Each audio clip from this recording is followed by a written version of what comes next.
and well, it's good afternoon here, so wherever you are, it might not be afternoon. Just a quick introduction. My name is Fritz Moischke. I now live in the UK. I used to live in Africa, Kenya, Zambia, Tanzania. Beautiful country, beautiful people, lovely game, animals, elephants, lions, leopards, cheetah, the works. Absolutely fantastic place to live. But now I've ended up here in the UK, and when I came over to the UK I was already 54 years old, and though obviously it wasn't easy to find employment. In fact, I didn't get any because nobody seemed to want a bushman who's been self-employed for most of his life and didn't quite do things the same way as people now do it here in the UK.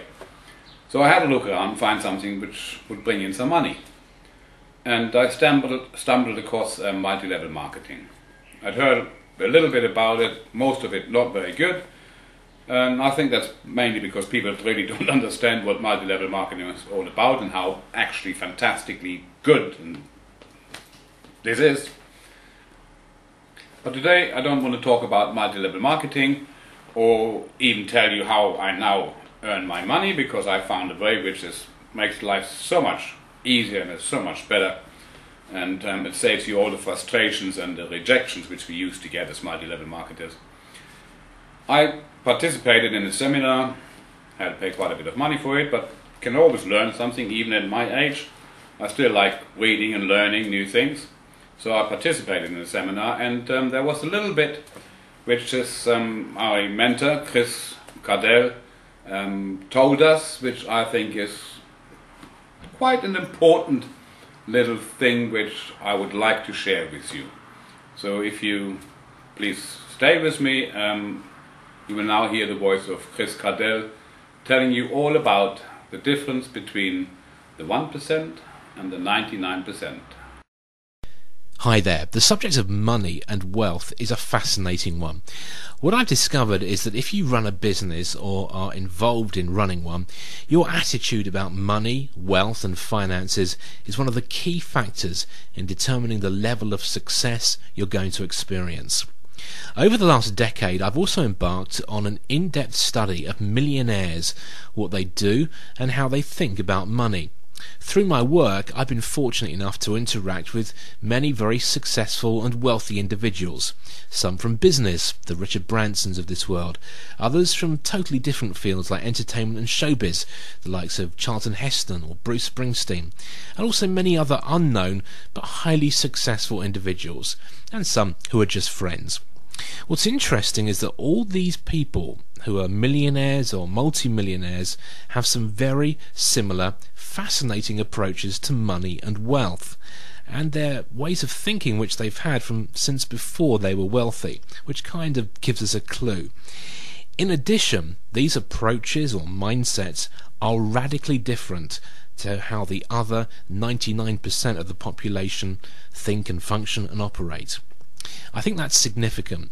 If you think like the masses, you're going to end up like the masses, which is totally everyone's choice. But the problem is most of the masses are miserable, broke, and spend their lives doing work they don't want to do. If, however, you think and function like the 1% or even less who are financially free and successful, you don't have to be a rocket scientist to work out that you're certainly more likely to end up in a very different place that's more comfortable and successful. So, these are the 5 character traits shared by millionaires. They're not right or wrong, they just are. And whether you want to adopt them is totally up to you. But at least by the end of this seminar, you'll have some interesting new choices in your life. And this is what I've done this seminar for, to give you some new choices and some new perspectives. Some of what I'm going to say might be thought of as being controversial. And I'll repeat again, I'm not saying it's right or wrong. I'm just giving you the information. This is how these people think and function. Number 1 of our character traits. Millionaires believe it's totally okay to make a lot of money. Now, that might sound so obvious, it's daft, but I can tell you with absolute certainty that this is actually the most important part of the millionaire mindset. They believe it's totally okay to make a lot of money. Let me explain this by looking at what the opposite of that mindset is.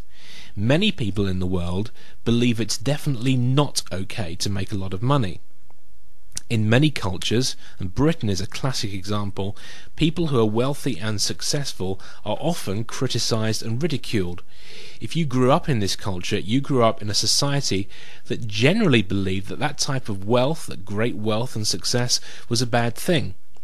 The result is that while many people will tell you they'd love to be a millionaire, or at least financially free, they have subconscious beliefs running that they may not be aware of, that it's not okay to make a lot of money. Now, these people will never be financially successful, because what happens is this: when opportunity knocks at their door, these subconscious beliefs mean they then sabotage their success, and you may have seen examples of that. Now, in other cultures, there are other things running. Sometimes there are religious beliefs about having money. As children, we get bombarded with beliefs such as money is the root of all evil. Well, no, it's not. Stupid human beings are the root of all evil. Here's a quote that I think sums up a different way of thinking about religion and money. It's from a great book called The Trick to Money is Having Some by Stuart Wilde. I highly recommend it.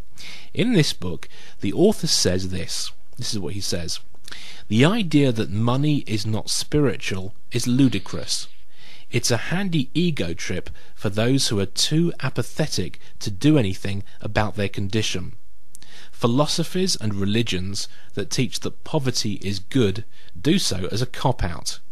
It keeps the non-performing members happy because they can live in the ego trip of thinking that somehow their lack of creativity and effort will be blessed at a later date."